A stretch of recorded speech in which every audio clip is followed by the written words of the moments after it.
A와 B라는 두 사람이 있다면 이 두 사람에게 똑같이 주는 것이 공평함이라고 생각하는 경우들이 있습니다. 하지만 그것은 공평한 것이 아니라 획일화입니다. 획일화이고 좀 심하게 들릴지 모르지만 공산주의적인 생각이라고밖에는 할 수 없습니다. 이런 사람들의 눈에는 성경의 계산법, 하나님의 일하심이 굉장히 불편하게 다가올 수 있습니다. 특히 이런 말씀, 우리 주님의 이런 계산법에서 말입니다. 무릇 있는 자는 받아 풍족하게 되고 없는 자는 그 있는 것까지 빼앗기리라. 여러분, 있는 사람 것 좀 빼앗아다가 없는 사람에게 줘야 하는 거 아닙니까? 우리 주님은 있는 자의 편이라는 말씀입니까?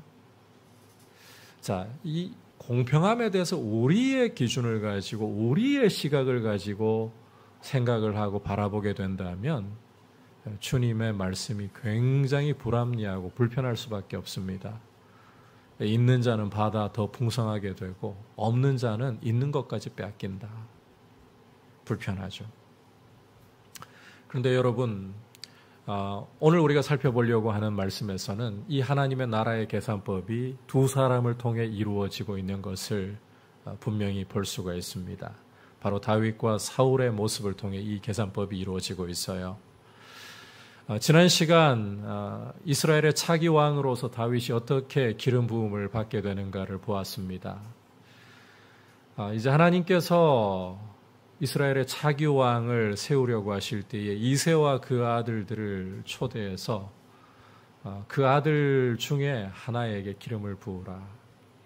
처음에 이새가 데려온 아들들 7은 외모로는 굉장히 훌륭했습니다. 그 아버지가 이 용모와 키에 있어서 자신이 있었기 때문에 이 아들들 데리고 왔는데, 그런데 그 아들들 중에는 하나님이 선택하신 자가 없었습니다. 오히려 아버지가 데려올 필요도 없다고 생각했던 아들, 굳이 네가 따라올 필요가 없다. 그냥 막내. 집구석에서 아버지 시키는 일이나 하면 그만인 그냥 막내. 이런 사람을 하나님이 주목하시고, 왜냐하면 하나님 보시는 것은 외모가 아니라 중심이기 때문에 이런 다윗을 선택하시고 그에게 기름을 부어서 이스라엘 차기 왕으로 세우셨습니다.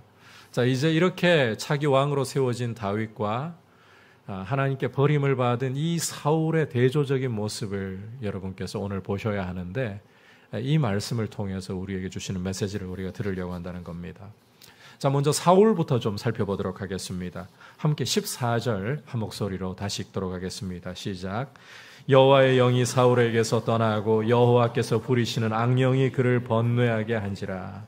자, 함께 읽은 말씀을 보시면 하나님을 버림으로써 하나님께서도 버리신 사울의 모습이 어떠한가 보여주고 있죠.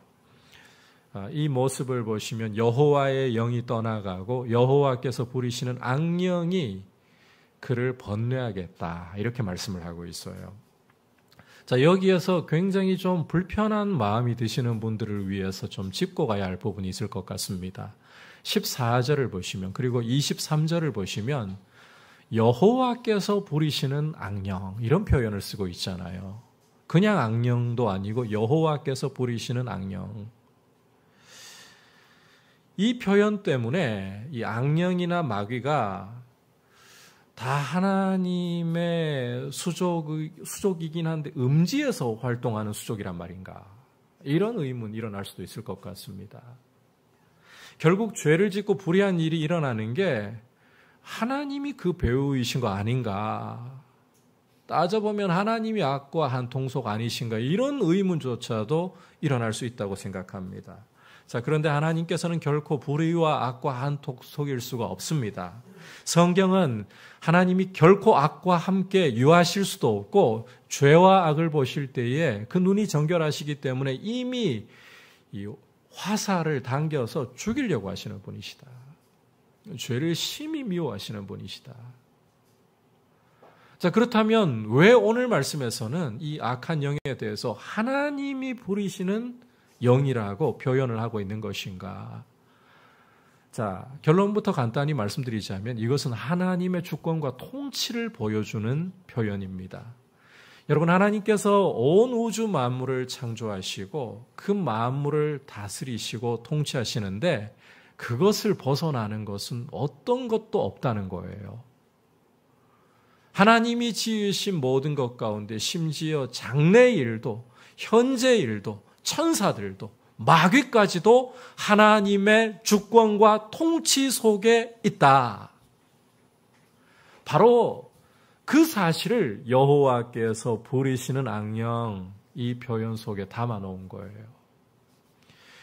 여러분, 마귀가 제 멋대로 제 마음대로 활동할 수 있을 것 같지만 하나님의 허락이 없으면 마귀는 어떤 것도 그 허락의 범위를 넘어서 알아서 할 수 없습니다. 욥의 경우가 그걸 잘 보여주고 있잖아요. 여러분께서 욥기 1장과 2장을 읽어보시면 하나님이 욥에 대해서 세상에 이렇게 악에서 떠나 하나님을 경외하고 순전한 자가 없다 자랑을 하시니까 마귀가 하나님께 태클을 걸죠. 하나님이 그만큼 울타리로 잘 둘러쳐 주셨는데 누가 하나님 경외하지 않겠습니까? 욥도 마찬가지죠. 한번 걷어보십시오. 그러니까 하나님께서요, 욥의 몸에는 일절 손대지 말고 그 울타리 쳐둔 재산은 손대는 건 내가 허락한다.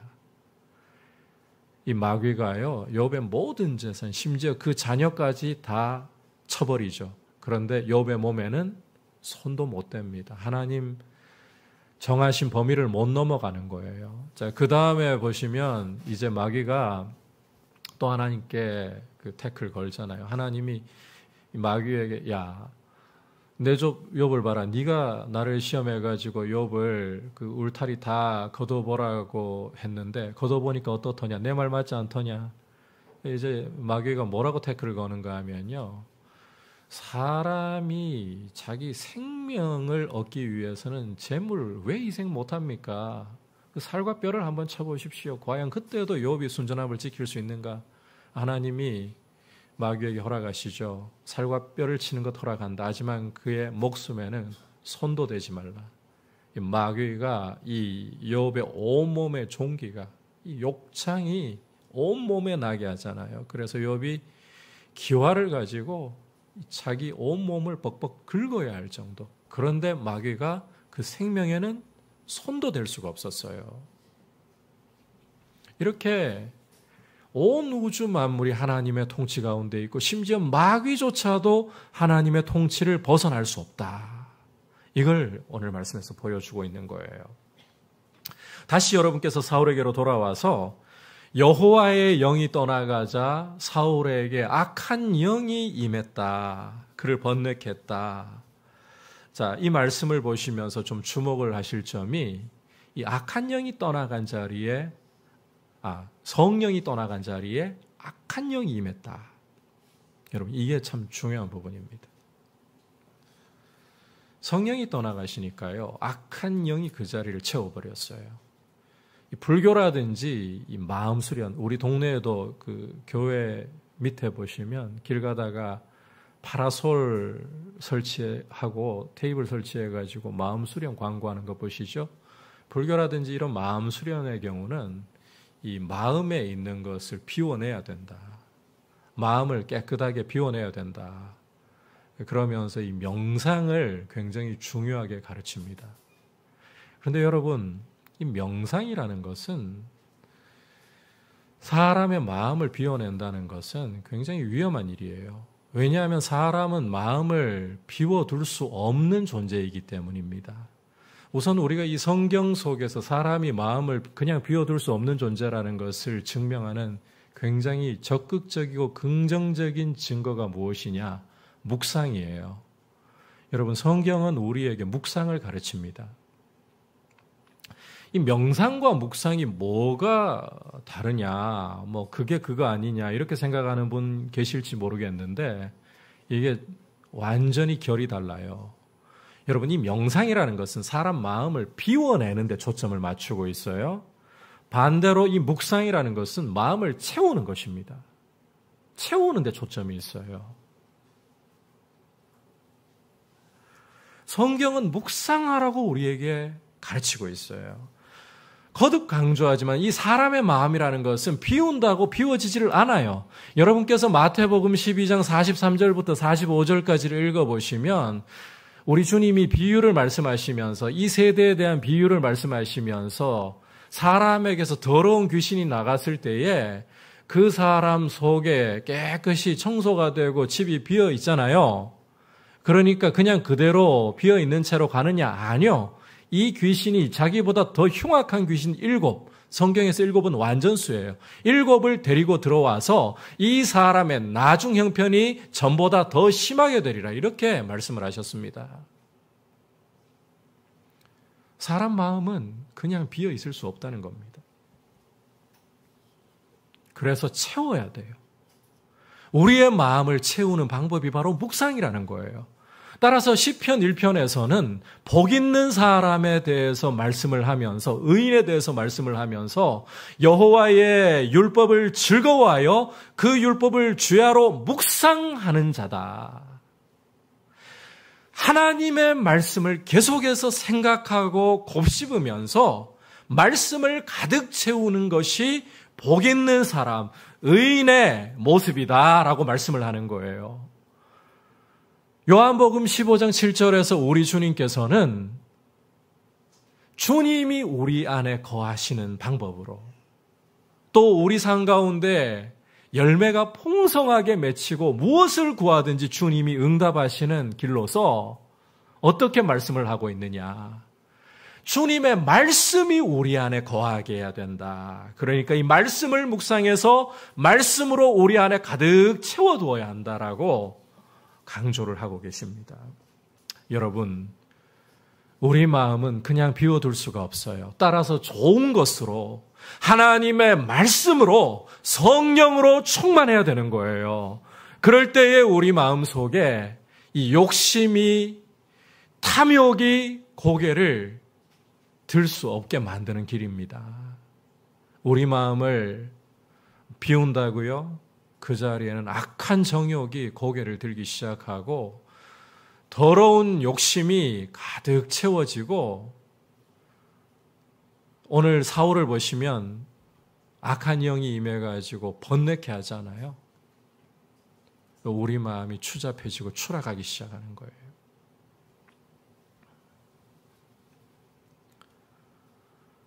여러분, 사울을 다시 한번 보십시오. 이 사람 지위가 뭔가요?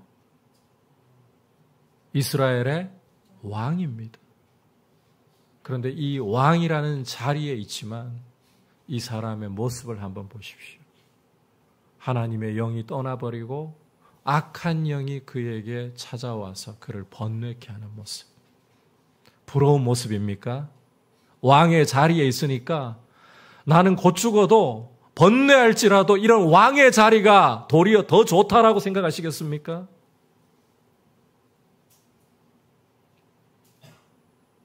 껍데기만 남아있는 이 왕의 자리, 번뇌함으로 가득한 자리, 정녕 이게 부럽습니까? 여러분, 사울을 보시면요, 하나님이 떠나가 버리시니까 자리만 남을 뿐 악한 영에게 지배를 받아 번뇌하고 미쳐가고 있어요. 하나님을 버리고 말씀을 버리니까 이 사람은 왕으로서 영향력이 완전히 다 사라져버리고 이걸 우리 주님의 표현대로 바꾸자면 있는 것마저도 빼앗기는 모습으로 추락을 하고 있는 거예요.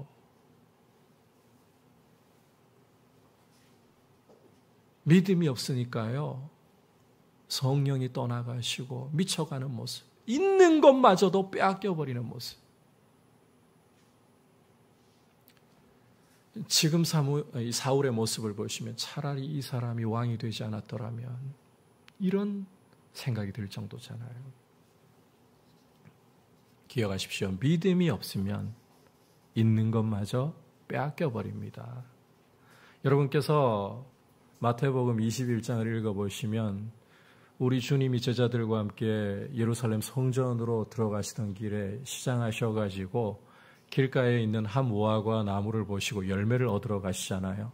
그런데 그 나무에 열매가 없어요. 그때 우리 주님이 저주를 하시죠.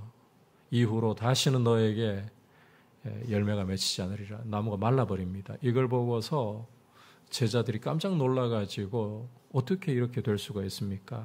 우리 주님이 뭐라고 하시는가 하면 믿고 구하는 것은 그대로 받으리라고 하십니다. 여러분, 예수님을 믿는 제자들에게는 우리 주님께서 이 무화과를 말려버리시는 일을 통해서 기도와 그 응답에 대해서 가르쳐 주셨어요. 그런데 이 말라버린 무화과가 상징하고 있는 게 무엇인가 하면 주인이 찾아오셔서 열매를 찾아도 없던 바리새인들과 서기관들, 유대인 지도자들을 상징하는 것이었어요. 믿음이 없으니까 그 있는 것마저 빼앗겨버린다는 것입니다. 잊어버려서는 안 됩니다. 이 계산법을 우리가 잊어버려서는 안 돼요. 믿음이 없고 하나님을 저버리잖아요.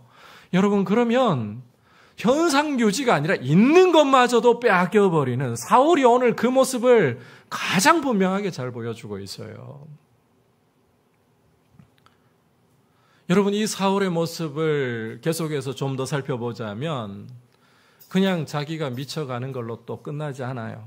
도움 안 받고는 안 되는 신세로 전락해버린 것을 볼 수가 있는데 얻어먹어야 하는 신세. 얻어먹어야 하는 신세. 자, 15절부터 여러분께서 17절까지를 읽어보시면 이 사울이 이 번뇌하면서 미쳐가는 것에서 정상으로 돌아오려고 하니까 자기 실력으로 됩니까? 안 됩니까? 안 됩니다. 도움 안 받고는 안 돼요. 수금을 잘 타는 사람을 찾아서 요즘 말로 하자면 음악 치료를 하지 않고서는 더 악화되는 거예요. 이게 사울의 모습입니다. 왕의 자리에 있으면 은택을 베풀어야 합니다. 백성들에게 은총을 베풀어야 합니다. 그런데 얻어먹어야 되는 신세로 전락해버린 거예요. 믿음을 버리니까, 하나님을 버리니까 있는 것마저도 빼앗길 뿐만 아니라 얻어먹어야 하는 신세. 여러분, 이런 왕의 자리 부럽냐고요. 이런 왕의 자리가 목숨 걸고 차지해야 할 자리이냐고요. 믿음이 없는 것이야말로 고통이고 불행이구나. 사울의 모습을 통해 우리가 분명히 인식을 해야 합니다. 이제 계속해서 다윗의 모습을 좀 살펴보도록 하겠습니다. 앞서 이 사울에게 악한 영이 임해가지고 번뇌하는 장면 우리가 보았잖아요. 이 문제를 해결하기 위해서 신하들은 16절 끝부분을 보시면 수금을 잘 타는 사람을 구하게 하소서. 앞서 말씀드린 것처럼 음악 치료를 하라고 이제 해결책을 제시하고 있죠. 이 제안을 따라서 사울이 이제 명령을 내립니다. 이스라엘 가운데서 수금 잘 타는 한 사람을 좀 구해와라. 그때의 젊은 신하 한 사람이 사울에게 사람 하나를 추천하고 있는데 누구를 추천하느냐? 18절 내가부터 함께 읽어보도록 하겠습니다. 시작. 내가 베들레헴 사람 이새의 아들을 본즉 수금을 탈 줄 알고 용기와 무용과 구변이 있는 준수한 자라. 여호와께서 그와 함께 계시더이다 하더라. 자, 젊은 신하 한 사람이 사울에게 추천하고 있는 사람은 베들레헴 사람 이새의 아들이라고 묘사를 하고 있죠. 자, 그리고 이 젊은 신하가 추천하고 있는 이 이새의 아들의 특징을 보면 수금을 탈 줄 알 뿐만 아니라 용기와 무용과 구변을 갖추고 있는 준수한 자다. 그러니까 이 리더로서 영향력을 갖춘 눈에 띄는 사람이라는 거예요.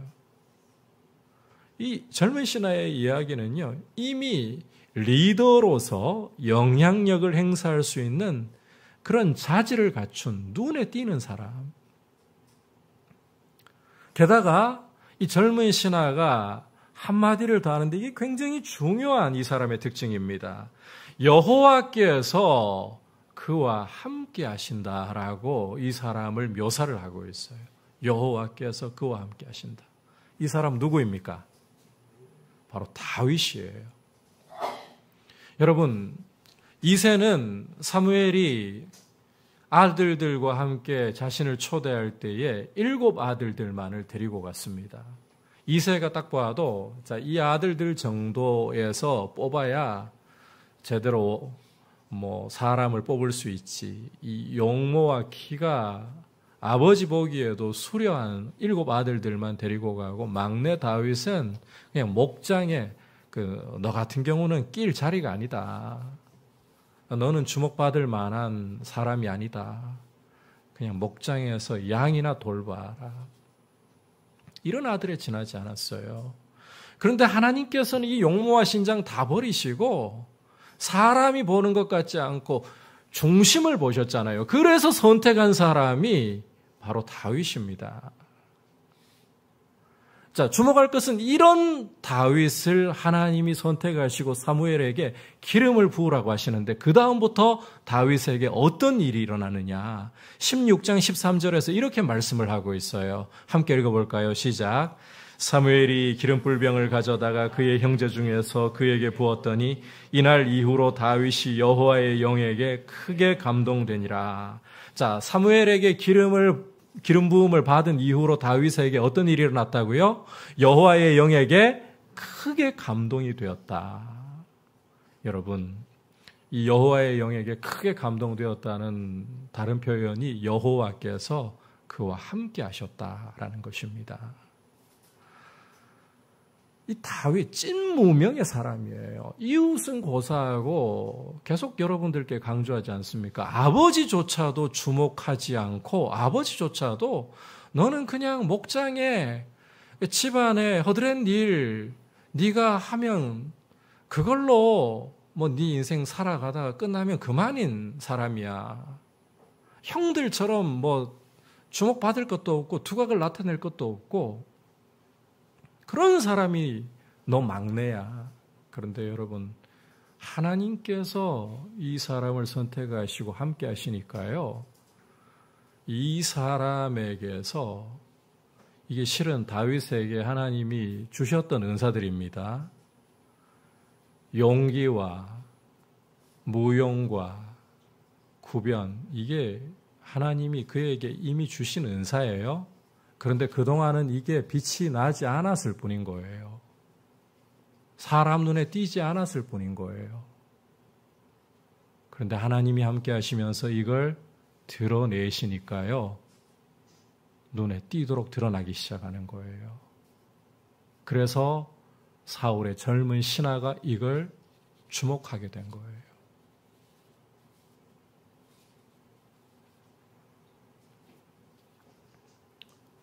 이름 없는 다윗이라고 해서 여러분, 이런 사람이 정말 우리는 볼 가치도 없다고 여겨야 되겠습니까?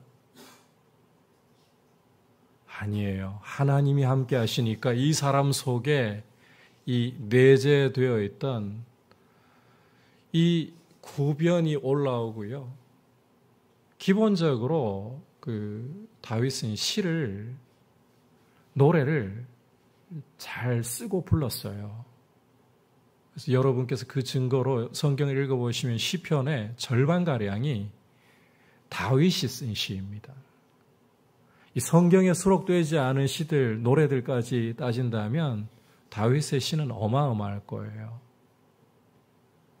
기본 그렇게 노래를 잘해요. 수금을 잘 타요. 그런데 이게 빛을 발하게 되고 또 그 안에 있던 용기와 무용이 더 빛을 발하게 되는 것은 여러분 그 전에 없었으면 없는 걸 성령께서 창조해내셨다고요?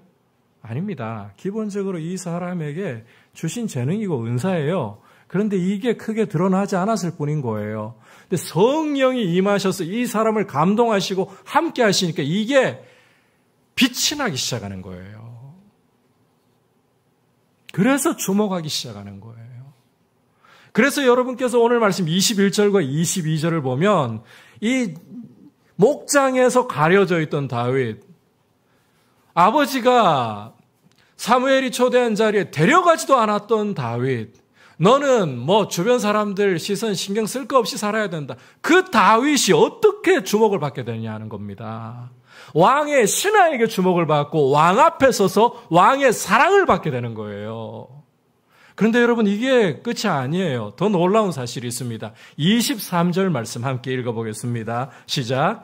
하나님께서 부리시는 악령이 사울에게 이를 때에 다윗이 수금을 들고 와서 손으로 탄즉 사울이 상쾌하여 낫고 악령이 그에게서 떠나니라. 자, 사울에게 악령이 임해가지고 이 사울을 번뇌하게 하고 미쳐가게 만들 때에 어떻게 낫습니까? 다윗이 수금을 타니까. 다윗이 수금을 타니까요. 상쾌하여 낫고 심지어 악령이 떠나갔다라고 말씀을 하고 있어요. 여러분, 그냥 수금 잘 타는 사람 데려와가지고 이게 가능할까요? 아닙니다. 하나님이 함께 하시니까 이런 역사가 일어나는 거예요. 앞서 우리가 이 사울의 신세를 살펴보면서 왕의 자리에 있지만 믿음을 버리고 하나님 버리니까 어떤 일이 벌어진다 그랬습니까? 있는 것도 빼앗기고 얻어먹는 신세로 전락한다 그랬었죠. 그런데 여러분 이 찐무명 다윗을 보십시오. 하나님이 함께 하시고 성령께서 이 사람을 빛나게 하시기 시작하니까 왕 앞에 설 뿐만 아니라 누구도 해결할 수 없는 이 왕의 이 악령에 사로잡힌 문제, 번뇌하는 문제, 다윗이 해결해 주고 있어요. 여러분께서 오늘 말씀 22절 끝부분을 보시면 사울이 다윗을 자기 앞에 불러다가 뭐라고 하는가 하면 내가 너에게 은총을 베푼다 이런 말을 하는 걸 볼 수가 있어요. 그죠? 다윗에게 은총을 베푼대요. 그런데 여러분 오늘 말씀을 한번 보시면 누가 누구에게 은총 베풀고 있습니까? 다윗이 사울에게 은총 베풀고 있지 않습니까? 즉 사울이 한 거라고는 자기가 지금 아쉬워요. 악한 영이 자기를 사로잡으니까 번뇌하고 미쳐가니까 자기가 아쉬워서 지금 수금 타는 사람 불러가지고 도움 받아야 하잖아요. 그래서 내가 은총을 내리놓으라고 했지만 정작 자기는 도움을 받고 은총을 받고 있는 사람이 된 거예요. 여러분, 이 다윗의 모습을 보면 믿음이 있으니까요. 하나님이 함께 하시니까 받아 더 누리는 거예요.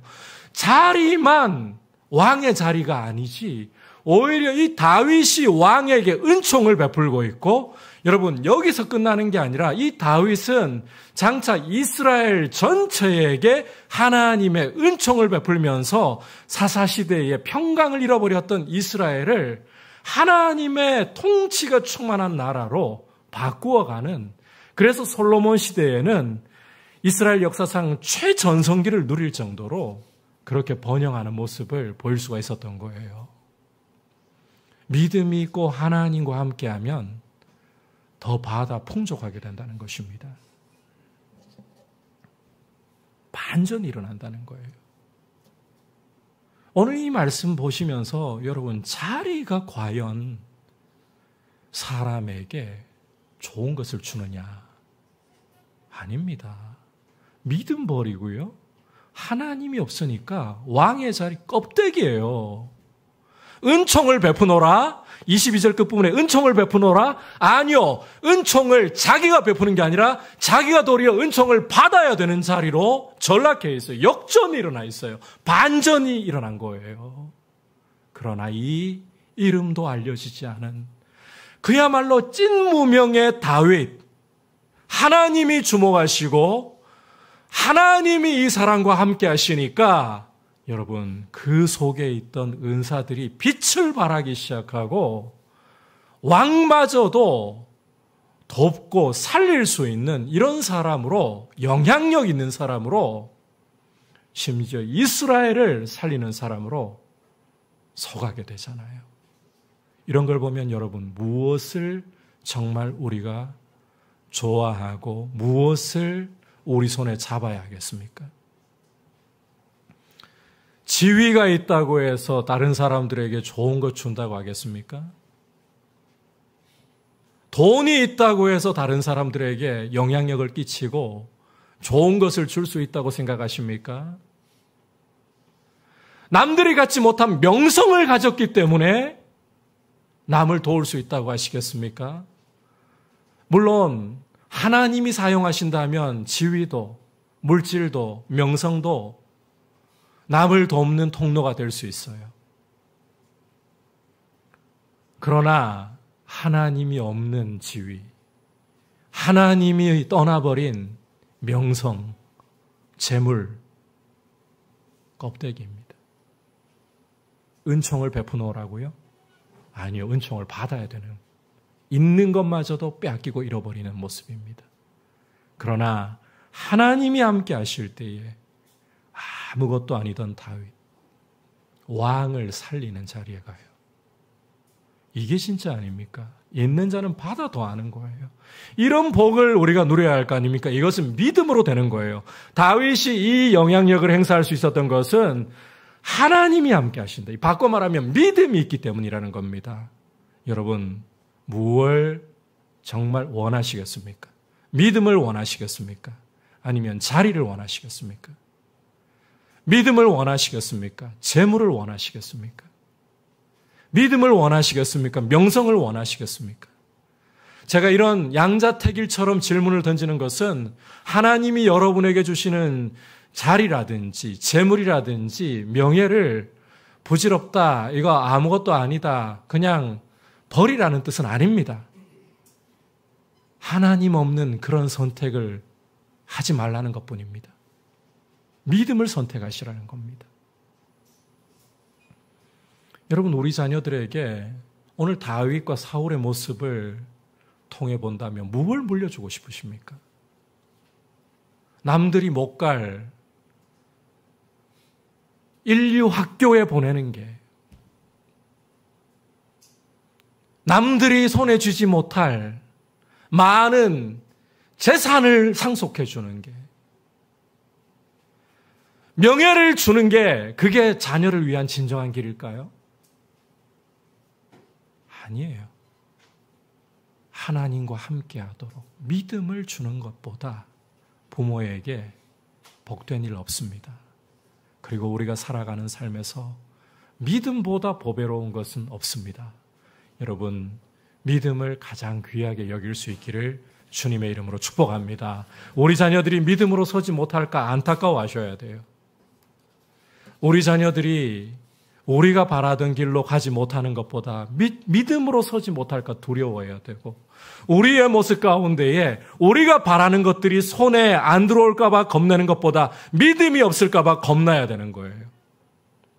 믿음으로 서서 하나님과 동행하시고 다윗처럼 하나님의 생명이 흘러가는 귀한 통로가 될 수 있기를 주님의 이름으로 축복합니다.